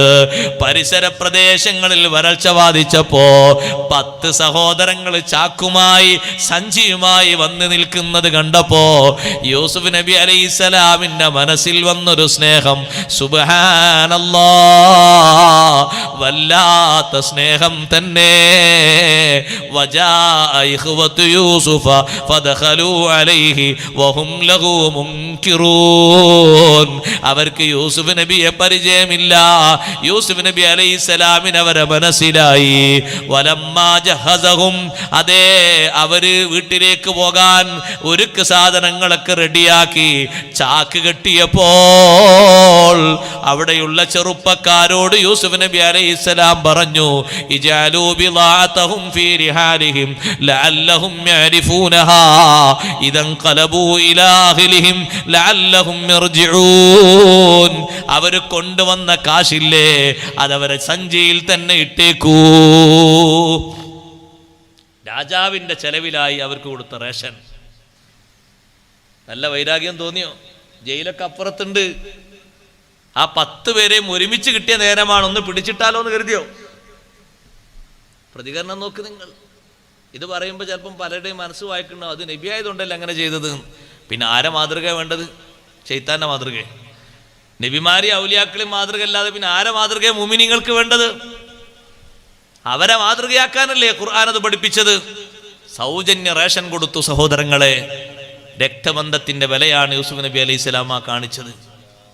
ചിലര് പറയും ബന്ധമൊക്കെ ബന്ധം, രക്തബന്ധമൊക്കെ ബന്ധം, സ്നേഹബന്ധമൊക്കെ ബന്ധം, പക്ഷേ സമ്പത്ത് തൊട്ടിട്ട് ബന്ധമല്ല എന്ന് പറയും. ഓ, അത് ചീഞ്ഞ ബന്ധം. ജേട്ടനൊക്കെ ജേട്ടൻ, അതിനൊക്കെ അതിര്, അത് തൊട്ട് കളിക്കാൻ പാടില്ല. അങ്ങനല്ല. ജ്യേഷ്ഠനും അനുജനും സഹോദരനും കുടുംബക്കാകുമ്പോൾ വിട്ടുവീഴ്ച ചെയ്യാനുള്ളതാണ് ഈ സമ്പത്ത് എന്ന് പറഞ്ഞത്. അതിനുള്ളതാണത്. കൊടുത്തിട്ട് നമ്മൾ കൊടുത്തു, ഒരു 10-40,000 ഉറുപ്യ കടം കൊടുത്തു, ആവശ്യം വന്നപ്പോൾ കൊടുത്താണ്. പിന്നെ മൂപ്പരത്ത് ഇങ്ങോട്ട് തരാനില്ല. സ്നേഹബന്ധം നല്ല നിൽക്കാണ്, നമ്മളെന്താ പറയേണ്ടത്? അത് വേണ്ട, ഞാൻ എനിക്ക് സംഭാവനയായിട്ട് തന്നിരിക്കുന്നു. അങ്ങനെ പറയും ആരെങ്കിലും? ഞാനത് എനിക്ക് തന്നതാണ്, സ്വതക്കായിട്ട് കൂട്ടിക്കും, ഇങ്ങോട്ട് തരണം എന്നുള്ളവർക്കുള്ള വിഷമം, കടണ്ടല്ലോ എന്നുള്ള വിഷമമൊന്നും വേണ്ട. എന്തൊരു വിശാല മനസ്സാണത്. ആ കൊടുത്ത 40,000-ന്റെ പേരിൽ അല്ലാഹു തആല കൊടുക്കുന്ന ഒരു സുഖവും സൗന്ദര്യവും എത്രയാണ് സഹോദരങ്ങളെ. ഈ 10 സഹോദരങ്ങളും വീട്ടിൽ കൊണ്ടുപോയപ്പോൾ അവർ വന്നപ്പോൾ യൂസുഫ് നബി അലൈഹിസ്സലാം അവരോട് ചോദിച്ചു, നിങ്ങൾ വാപ്പാക്ക് 10 ആള് മാത്രമാണ് ഉള്ളത്? അല്ല, ഞങ്ങൾ 10 ആള് മാത്രമല്ല ഉള്ളത്, പിന്നെ ഞങ്ങൾക്ക് ഒരു സഹോദരൻ ഉണ്ടായിരുന്നു, ചെറുപ്പത്തിൽ ആളെ കാണാതായിപ്പോയി. ആളായി ചോദിക്കുന്നവർക്കറിയില്ല, കാണാതായിപ്പോയി. പിന്നെ ആ സഹോദരൻ്റെ ഒരു സഹോദരൻ കൂടി ഉണ്ട്, വീട്ടിലുണ്ട്. നിങ്ങൾ അടുത്ത വരെ വരുമ്പോൾ റേഷനൊക്കെ തരണമെങ്കിൽ ആ സഹോദരനെയും കുട്ടി വരണം. വരൂലേ? വരും. അപ്പോൾ 11 ആൾക്കുള്ളത് കൊണ്ടുപോകാലോ. ശരി, കൊണ്ടുവരാം. ബാപ്പാനോട് ഞങ്ങൾ പറഞ്ഞു നോക്കട്ടെ. വീട്ടിൽ പോയി ഇവർ കെട്ടയിച്ച് നോക്കുമ്പോൾ തന്നെ ആദ്യം തന്നെ ഉപ്പാനോട് എന്താ പറഞ്ഞത്? രാജാവ് നല്ല രാജാവാന്നുള്ള തെളിവെന്താ പറഞ്ഞത്? ഹാദിഹി ബിലാത്തുനാ റുദ്ദത്ത് ഇലൈനാ. നോക്ക്, നമ്മൾ കൊണ്ടുപോയ ആ വസ്തുക്കളുടെ വില, ഈ റേഷനുള്ള സംഖ്യ ഒന്നാകെ ഇങ്ങോട്ട് തിരിച്ചു തന്നിട്ടുണ്ട്. നല്ല രാജാവാണ് രാജാവ്. സ്നേഹം ഉണ്ടായിട്ടില്ലെങ്കിൽ തിരിച്ചെന്ന് എല്ലാവർക്കും ഇങ്ങനെ കൊടുക്കണ്ടോ? നല്ല രാജാവാണ്. അതുകൊണ്ട് സഹോദരനെ വിട്ടുതരണം. ഈ സംഖ്യ കൂടി ഇനിയും ഈ സംഖ്യ കൊണ്ടുപോയിട്ട് വാങ്ങാലോ. അപ്പൊ നമുക്ക് ഏറെ റേഷൻ വാങ്ങാൻ പറ്റും. നിങ്ങൾ വാപ്പ വിട്ടുതരണം. ആ ബാപ്പയിൽ നിന്ന് നമ്മൾ പഠിക്കേണ്ട ഒരു പാഠമുണ്ട്. ആ ബാപ്പ അപ്പയും മക്കളെ വിശ്വാസത്തിലെടുത്തു, അല്ലേ? ഇന്ന് ബാപ്പാര് ഒരിക്കൽ സമ്പത്തിന്റെ ഒരു വിഷയം മക്കളിൽ നിന്ന് പറ്റിപ്പോയാൽ പറയും, ഒരിക്കൽ ഒരു ചതി നിന്നോട് എനിക്ക് പറ്റിയിട്ടുണ്ട്, ഇനി ആ മരിക്കും വരെ അത് പറ്റൂല, മരിക്കും വരെ അതില്ല, വിശ്വസിക്കൂല. അങ്ങനെ പറയരുത്. വിശ്വാസത്തിൽ എടുത്തിട്ടല്ലേ ആ മക്കളോട് പറഞ്ഞത്. നിങ്ങൾക്ക് ഞാൻ വിട്ടുതരും. നിങ്ങളെല്ലാവരും 10 ആളും കൂടി എൻ്റെ കൈ പിടിച്ചിട്ട് പറയണം, എന്തെങ്കിലും ആപത്ത് വന്നാൽ പിന്നെ എല്ലാവരും പോകും. അങ്ങനൊന്നും സംഭവിച്ചിട്ടില്ലെങ്കിൽ തിരിച്ചു കൊണ്ടുവരും. വേറെ വിഷയങ്ങളൊന്നും ഉണ്ടായിട്ടില്ലെങ്കിൽ എല്ലാവരും കൈ പിടിച്ച് പറയും. എല്ലാവരും പറഞ്ഞപ്പോൾ അല്ലാഹു അലാ മാ നഖൂലു വക്കീൽ, നമ്മൾ ഈ പറഞ്ഞതിൻ്റെ പേരിൽ അല്ലാഹു തആലാനെ ഏൽപ്പിച്ച് നിങ്ങൾ കൊണ്ടുപോയിക്കോളി എന്ന് പറഞ്ഞു. കണ്ടോ, ഒരിക്കൽ എനിക്ക് അബദ്ധം പറ്റിയിട്ട് നീ ഞങ്ങളെ വിശ്വസിക്കൂലെന്നല്ല, പിന്നെയും വിശ്വാസത്തിൽ എടുത്തിട്ടല്ലേ ആ മക്കളെ കൂടെ വാപ്പ താമസിച്ചത്. ഇന്നങ്ങനെ ആൾക്കാർ പറയാം. എന്നോടൊരാൾ പറഞ്ഞു, ഉസ്താദേ ഒരിക്കൽ മോൻ്റെ അടുത്ത് കാശ് കൊടുത്തു. എന്തിന്? ഒരു കച്ചവടം നടത്താൻ. അവൻ അതിനേക്കാളും വലിയ കടാക്കി വന്നു. ഇപ്പോൾ അങ്ങനെ നാട്ടിൽ ഈസ്റ്റ് വെസ്റ്റ് ആയിട്ട് നടക്കണം. ഈസ്റ്റ് വെസ്റ്റ് എന്ന് പറഞ്ഞതല്ലേ, കിഴക്കോടും പടിഞ്ഞാട്ടും അങ്ങനെ നടക്കന്നെ. വേറെന്താ പണി? കടലിട്ടിയ കടലിൽ തിന്നും, വേറൊരു പണിയില്ല. തെക്കും വടക്കും അങ്ങനെ നടക്കന്നെ, പടിഞ്ഞാറും തെക്കുമായിട്ട് വേറൊരു പണിയില്ല. അവനങ്ങനെ നടക്കുന്നുണ്ട്, ഒരു പണിയില്ല, ഒരു ജോലിയിൽ ഏൽപ്പിക്കാനും തോന്നണില്ല. ഒരിക്കൽ അബദ്ധം സംഭവിച്ചാണ്, ഇനി എന്നിൽ നിന്ന് സംഭവിക്കൂല. അവൻ അങ്ങനെ നടന്നാലും കുഴപ്പമില്ല, മരണം വരെ അങ്ങനെ പോയാലും കുഴപ്പമില്ല. ഞാൻ പറഞ്ഞു, അങ്ങനെ ചെയ്യരുത്. നിങ്ങളെ മകന് പുരോഗതിപ്പെട്ട് നല്ലൊരു ജീവിതം നിങ്ങൾ ആഗ്രഹിക്കുന്നില്ലേ? ആഗ്രഹിക്കുന്നുണ്ട്. ഒരബദ്ധം തുടക്കത്തിൽ സംഭവിച്ചെഴുതിയിട്ട് എപ്പോഴും അങ്ങനെ ആയിക്കൊള്ളുന്നുണ്ടോ? ഇല്ലല്ലോ. വിശ്വാസത്തിലെടുത്ത് ഉപദേശിച്ച് കൂടെ ഒരാളും കൂടി നിർത്തിക്കൊടുത്ത് ആളെ നന്നാക്കണം, നല്ല ജീവിതം കൊടുക്കണം, നല്ല സെറ്റപ്പ് കൊടുക്കണം. എല്ലാ കാലത്തും അയാൾ മോശമാകട്ടെ എന്ന് എഴുതിയാൽ നിങ്ങൾക്കല്ലേ നഷ്ടം? നിങ്ങളെ മോനല്ലേ ആ നഷ്ടപ്പെട്ടു പോകുന്നത്. അങ്ങനെ ചിന്തിക്കരുത്. അങ്ങനെ ഒരു പ്രതിരോധ ചിന്ത, ഒരു പ്രതിലോമ ചിന്തയാണ് നമ്മുടെ മനസ്സിൽ പെട്ടെന്ന് കയറി വരിക. അത് ഈ ബന്ധം തകർക്കാൻ പിശാച് ചെയ്യുന്നൊരു പണിയും കൂടിയാണ്. അവൻ ഏറ്റവും നല്ല പണിയാണ്. നല്ല അടുപ്പുള്ള ഭാര്യയും ഭർത്താവാണെങ്കിൽ ഇതെങ്ങനെങ്കിലും ഒന്ന് പിരിയാൻ വേണ്ടി നോക്കും. നല്ല സ്നേഹത്തോടെ നടക്കുന്ന മക്കളും ബാപ്പയാണെങ്കിൽ ഇവിടെ എങ്ങനെങ്കിലും ഒന്ന് പിരിയാൻ വേണ്ടി നോക്കും. അതവൻ്റെ ഒരു സ്വഭാവമാണ്. ഏതെങ്കിലും ചാൻസ് കിട്ടിയാൽ ആ ചാൻസ് ഉപയോഗപ്പെടുത്തും. ഈ 10 മക്കളെയും വിശ്വാസത്തിലെടുത്തിട്ട് വാപ്പ സഹോദരനെ പറഞ്ഞേക്കുന്നു, മകനെ ബിന്യാമീനെ വിട്ടുകൊടുക്കുന്നു. പക്ഷേ ആ മക്കളോട് സ്നേഹത്തിന്റെ കുറവുണ്ടോ? ഇല്ല. നേരത്തെ എൻ്റെ യൂസുഫിനെ കൊണ്ടുപോയി നഷ്ടപ്പെടുത്തി എന്നതുകൊണ്ട് ഈ മക്കളോട് ബന്ധത്തിനും സ്നേഹത്തിനും കുറവുണ്ടോ? ഇല്ല. രണ്ടാമത് 11 മക്കളും പോകുമ്പോൾ ഉപ്പാന്റെ വർച്ചിൽ കണ്ടില്ലേ നിങ്ങൾ? ഉപ്പ മക്കളോട് പറയുന്ന സ്നേഹത്തിന്റെ ഉപദേശം കേട്ടില്ലേ? യാ ബനിയ ലാ തദ്ഖുലൂ മിൻ ബാബിൻ വാഹിദിൻ വദ്ഖുലൂ മിൻ അബ്വാബിൻ മുതഫർരിഖാ. മക്കളെ, ആ കൊട്ടാരത്തിന് വ്യത്യസ്ത കവാടങ്ങളുണ്ട്. നിങ്ങൾ ഓരോരുത്തരും ഓരോന്നിലൂടെ പോയിക്കോളി. ഒക്കെ ഒരേ സാദൃശ്യമാണ്. നോക്കിയാൽ 10 ആളും കൂടി ഒറ്റ കവാടത്തിലൂടെ കടക്കരുത്. കാരണം കാണുന്ന ഏതെങ്കിലും ഒരാൾ അവൻ്റെ കറാമത്തിൻ്റെ കണ്ണോട് ചിലപ്പം പറയും, ഇപ്പം 11 ഒരു പറയുന്നാ, അപ്പോൾ എത്ര റേഷൻ കൊണ്ടുപോകല്? പിന്നെ ആ കൊണ്ടുപോകാനും കഴിയില്ല, കുട്ടികൾക്ക് വരാനും കഴിയില്ല, ചിലപ്പോൾ നടക്കാനും കഴിയില്ല. അങ്ങനെ ഉണ്ടല്ലോ ഒരു വലി അല്ലേ? ആ വലി ഉണ്ട്, പലർക്കും പരിചയം ഉണ്ടാവില്ല. ആന്ന് പറഞ്ഞിട്ട് വേഗം ആ വലി, ഒരു നിയമത്ത് കാണുന്ന സമയത്തുള്ള ഒരു അജബിൻ്റെ വലി, അത് വേണ്ട അൽഹംദുലില്ലാ എന്ന് പറഞ്ഞാൽ മതിയല്ലോ. പക്ഷെ ചിലർ പറയും, ഈ 11 ഒരു പറയുന്ന നോക്കി, ഒക്കെ ഒരേ മോഡൽ, ഒക്കെ ഒരേ വാപ്പാൻ്റെ മക്കളാ തോന്നുന്നുണ്ട്. കണ്ടാ അങ്ങനെ തോന്നും. നിങ്ങൾ വ്യത്യസ്ത കവാടങ്ങളിലൂടെ കടക്കണം. ആ ഉപ്പാൻ്റെ ഒരു സ്നേഹം നോക്ക് നിങ്ങൾ. ലാ തദ്ഖുലൂ മിൻ ബാബിൻ വാഹിദ് വദ്ഖുലൂ മിൻ അബ്വാബിൻ മുതഫർരിഖ. വ്യത്യസ്ത ഗേറ്റിലൂടെ കടക്കണം കൊട്ടാരത്തിലേക്ക്. ഒരേ വാതിലിലൂടെ എല്ലാവരും കടക്കരുത്. അങ്ങനെയും കൂടി സ്നേഹോപദേശം കൊടുത്തിട്ട് ആ മക്കളെ വിടുന്നത്. മക്കൾ പോയി രണ്ടാമത്തെ റേഷൻ വാങ്ങി തിരിച്ചു വരുന്ന സമയത്ത് 1-2-3 ആളുകൾ അവിടെ തന്നെ നിന്നു. ഞങ്ങൾ പോരുന്നില്ല, ഇനി വാപ്പാന് മുഖം കാണാൻ കഴിയൂല. ബിന്യാമീനാണെങ്കിൽ യൂസുഫ് നബി അലൈഹി സ്വലാം സഹോദരനാന്നും പറഞ്ഞ് ഇവിടെ നിർത്തി പരിചയപ്പെടുത്തി കൊടുത്തു. പേടിക്കണ്ട, ഇന്നി അന അഖൂക ഫലാ തബ്തഇസ് ബിമാ കാനൂ യഫ്അലൂൻ. അവർ ചെയ്തതിൻ്റെ വലിയൊരു വിഷമം വേണ്ട, ഞാൻ സഹോദരൻ യൂസുഫാണ്, കുറേ കാലം മുമ്പ് കണ്ടതാ, നമ്മൾ കണ്ടിട്ടിപ്പോൾ വർഷങ്ങൾ കുറേ ആയില്ലേ, യൂസുഫാണ് ഞാൻ. നിന്നെ ഇവിടെ നിർത്താനുള്ള ചില കൗശലങ്ങളൊക്കെ ഞാൻ ചെയ്യും, സങ്കടപ്പെടരുത്, നമുക്ക് ഒരുമിച്ച് ഇവിടെ നിൽക്കാം. ഇത് രണ്ടും ഒരു ബാപ്പക്കും ഒരു ഉമ്മക്കുള്ള, ഉമ്മയും ബാപ്പയും ഒത്ത സഹോദരങ്ങളാണ് യൂസുഫ് നബി അലൈഹി സ്വലാമും ബിന്യാമീനും. ബാക്കിയുള്ള 10 ബാപ്പൊത്തതാണ്, ഉമ്മൊത്തതല്ല. ഉമ്മ വേറെ. ബാപ്പി ഉമ്മയൊത്തത് ഒരേ ബാപ്പക്കും ഉമ്മക്കാവുമ്പോൾ ബന്ധം കൂടുതലുണ്ടാകുമല്ലോ. ആ നിലക്ക് അവിടെ നിർത്തി. ഇവർ വീട്ടിൽ പോയിട്ട് എന്ത് പറയും? അവർ പറയാനുള്ള പറച്ചിൽ ബാപ്പാനോട് പറഞ്ഞു, ഉപ്പാ നിങ്ങളെ മകൻ കളവ് കേസിൽ അവിടെ കുടുങ്ങിയിട്ടുണ്ട്, മോഷണ കേസിൽ കൊട്ടാരത്തിൽ പിടിക്കപ്പെട്ടു പോയിട്ടുണ്ട്, വന്നിട്ടില്ല. അപ്പോഴും ഉപ്പ പറഞ്ഞ മറുപടി എന്താണ്? ബൽ സവ്വലതുലകും അൻഫുസുകുൻ അംറാ ഫസബ്റുൻ ജമീൽ. നിങ്ങൾക്ക് ചില കാര്യങ്ങളൊക്കെ തോന്നിയത് നിങ്ങൾ പറഞ്ഞു, നിങ്ങൾ ചെയ്തു. ഞാൻ അല്ലാഹുവിൻ്റെ മാർഗത്തിൽ നല്ല ക്ഷമ സ്വീകരിക്കുകയാണ്. അസല്ലാഹു അൻ യഅതിയനി ബിഹിം ജമീഅ. അവരെല്ലാവരെയും അല്ലാഹു തആല എനിക്ക് നൽകും. അള്ളാഹു എനിക്ക് തരാതിരിക്കില്ല, അവരെല്ലാവരെയും അള്ളാഹു എനിക്ക് തരും. എന്നിട്ടും വീട്ടിലുള്ള മക്കളോട് മൂന്നാമതും പറഞ്ഞു, മക്കളെ നിങ്ങൾ പോകണം, എന്നിട്ട് യൂസുഫ് നബിയെയും സഹോദരനെയും നിങ്ങൾ അന്വേഷിക്കണം, നിങ്ങൾ നിരാശപ്പെടരുത്, നിങ്ങൾ മിസ്റിലേക്ക് പോകണം, എവിടെയാണോ ഉള്ളത് പോയി അന്വേഷിക്കണം. മൂന്നാമത്തെ വരവിലാണ് ഇവരെല്ലാവരും വന്ന് റേഷൻ വാങ്ങാൻ വേണ്ടി വന്നപ്പോ വേണ്ട അത്ര കാശ് അവരെ കയ്യിലില്ല, ഉൾക്കയ്യിലുള്ളത് തന്നെ പഴകിയതാണ്.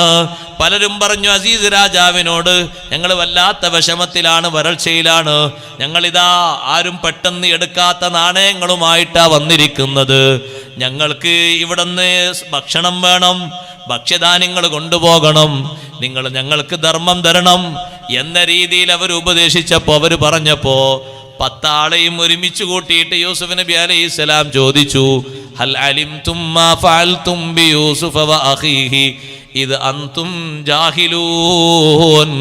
വിവരമില്ലാത്ത കാലത്ത് നിങ്ങൾ എന്നെയും എൻ്റെ സഹോദരനെയും ചെയ്തത്, യൂസുഫിനെയും യൂസുഫിന്റെ സഹോദരനെയും ചെയ്തത് ഓർമ്മയുണ്ടോ?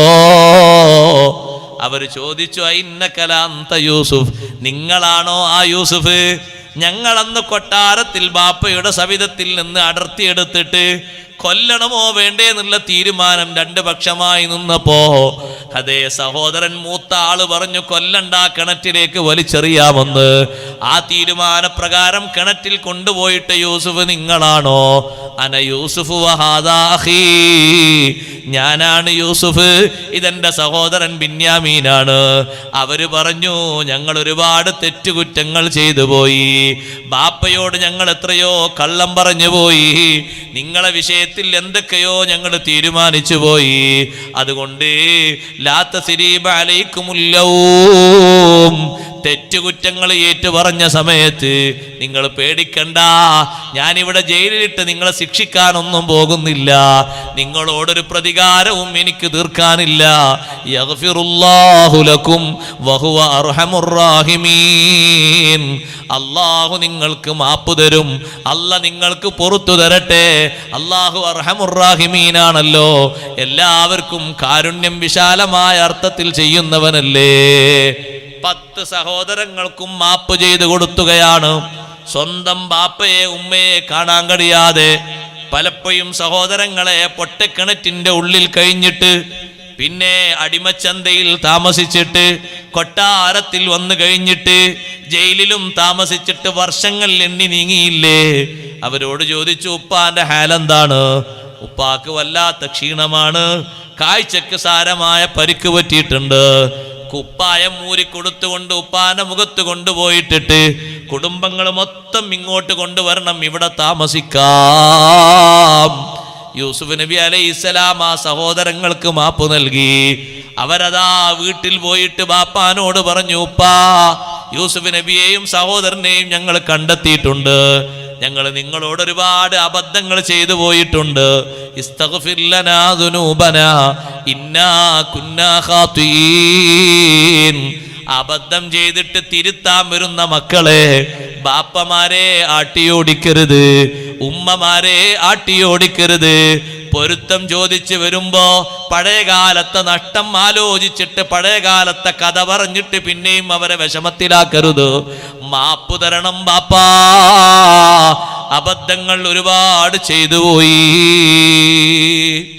നിങ്ങൾക്ക് ഞാൻ മാപ്പ് തരൂല എന്നല്ല വാപ്പ പറഞ്ഞത്, നിങ്ങൾക്ക് വേണ്ടി ഞാൻ എൻ്റെ റബ്ബിനോട് ഒരു സമയം ദ്വാരക്കാൻ വേണ്ടി ഞാൻ നിശ്ചയിക്കുന്നുണ്ട്. സൗഫ അസ്തഗ്ഫിറു ലക്കും റബ്ബി.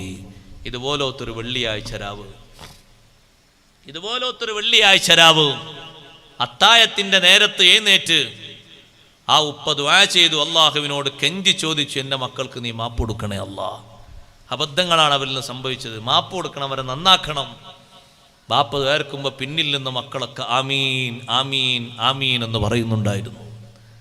നിങ്ങൾ ചരിത്രം പരിശോധിച്ചു നോക്കൂ, ആ 10 മക്കളും ഈ 2 മാപ്പും കിട്ടിയ ശേഷം ജീവിതം നന്നാക്കിയിട്ട് ഔലിയാക്കളെ കൂട്ടത്തിൽപ്പെട്ടിട്ടാണ് അവർ മരിച്ചുപോയത്. മാപ്പിന്റെ സൗന്ദര്യം ഇത്രയും വലുതാണ്. സ്വന്തം മക്കൾക്ക് ബാപ്പമാര് മാപ്പ് കൊടുക്കണം, ഭർത്താവിന് ഭാര്യയും ഭാര്യയ്ക്ക് ഭർത്താവും മാപ്പ് കൊടുക്കണം. എന്തെങ്കിലും ഒന്ന് സംഭവിച്ച സംഭവം എപ്പോഴും ഉണ്ടോ മനസ്സിലിങ്ങനെ മായാതെ? യാസീനെന്ന് ചോദിച്ചാൽ ഇപ്പോൾ ഫുള്ള് ഓതാൻ കിട്ടിയോളന്നില്ല, പക്ഷെ അത് ചോദിച്ചാൽ അതിൻ്റെ കറക്റ്റ് പറഞ്ഞുതരും, ഒരു അർഫ് മാറ്റം ഉണ്ടാവില്ല. അപ്പോൾ കേൾക്കുന്ന ആൾ പറയും ഭയങ്കര ഓർമ്മശക്തിയാണ്, 92 ഓർമ്മശക്തി ആയതുകൊണ്ടല്ല, അത് മനസ്സിൻ്റെ കുടിലമായ അവസ്ഥ കൊണ്ടാണ്. ആ ഓർമ്മശക്തിക്ക് ഏറ്റവും ഓർമ്മ വരേണ്ടത് ആയത്തും ഹദീസല്ലേ, അതൊന്നും ഓർമ്മ ഉണ്ടാവില്ല. ആ യാസീൻ ഓർമ്മ ഉണ്ടാവില്ല, ചിലപ്പോൾ അലന്തറ കൈഫ് തന്നെ ഓർമ്മ ഉണ്ടാവില്ല. പക്ഷെ ഇത് കറക്റ്റ് ഓർമ്മയാണ്. അതിനാ അത് വിട്ടേക്കണം എന്ന് പറഞ്ഞത്. മാപ്പ് കൊടുത്തു, ഒരു ശിക്ഷ എടുത്തില്ല. സ്വന്തം ബാപ്പയായ യാക്കൂബ് നബി അലൈഹിസ്സലാമിനെ യൂസുഫ് നബി അലൈഹിസ്സലാം കാണുന്നത് നോക്ക്, നിങ്ങൾ ചരിത്രം പരിശോധിച്ചു നോക്കി, 80 വർഷത്തിന് ശേഷമാണ്. 1-2 അല്ല, 80 വർഷത്തിന് ശേഷം. എന്നിട്ടും ആ സഹോദരങ്ങൾക്ക് മാപ്പ് കൊടുത്തില്ലേ? അവർക്ക് സൗജന്യ റേഷൻ കൊടുത്തില്ലേ? 70 ആളുകളാണ് കുടുംബസമേതം വരുന്നത്. പിന്നെ 2 ദിവസം കഴിഞ്ഞിട്ട് വരുന്നത് 70 ആളുകളാണ് കൊട്ടാരത്തിലേക്ക് വരുന്നത്. അവിടെ പോയി സ്വീകരിച്ചവരെ കൂട്ടിക്കൊണ്ടുവന്നു. ഇത്രയും മക്കൾക്ക് മാപ്പ് കൊടുത്തിട്ട് ബന്ധം നന്നാക്കിയ യാക്കൂബ് നബി അലൈഹി സ്വലാമിന് അല്ലാഹു തആല ആ മക്കളെ നല്ല അവസ്ഥയിൽ കണ്ടിട്ട് ജീവിക്കാൻ അള്ളാഹ് വീണ്ടും ആയുസ് കൊടുത്തു, 25 കൊല്ലം കൂടി. നമ്മൾ പഠിക്കേണ്ട പാടാണിത്. ആ മക്കൾക്ക് മാപ്പ് കൊടുത്തിട്ട് അത്താഴത്തിന്റെ നേരത്തെ മക്കളെ നന്നാക്കണേ അല്ലാ. അവരെന്നോട് പറഞ്ഞ കളവാണ്, ശരിയാ, നിന്നോടും ഒരുപാട് അബദ്ധങ്ങൾ അവർ ചെയ്തിട്ടുണ്ട്, പുറത്തു കൊടുക്കണം എൻ്റെ മക്കൾക്ക്. അല്ലാഹുവിനോട് കെഞ്ചി ദുആ ചെയ്തപ്പോ ആ ദുആ അല്ലാഹു സ്വീകരിച്ച് ആ മക്കളെ മുഴുവനും സ്വാലിഹീങ്ങളിൽ അല്ലാഹു പെടുത്തിയിട്ട് അത് കണ്ട് ആസ്വദിക്കാൻ, സന്തോഷത്തോടെ ജീവിക്കാൻ യാക്കൂബ് നബി അലൈഹിസ്സലാമിന് അല്ലാഹു ആയുസ് നീട്ടിക്കൊടുത്തു. കൊട്ടാരത്തിൽ 25 വർഷം മക്കളോടൊപ്പം ബാപ്പ താമസിച്ചു. പേരക്കുട്ടികളും മൊത്തം നാട്ടിൽ നിന്ന് വന്നത് 70 പേരാണ്. യൂസുഫ് നബി അലൈഹിസ്സലാം സന്തോഷത്തോടെ ജീവിച്ചുപോയി.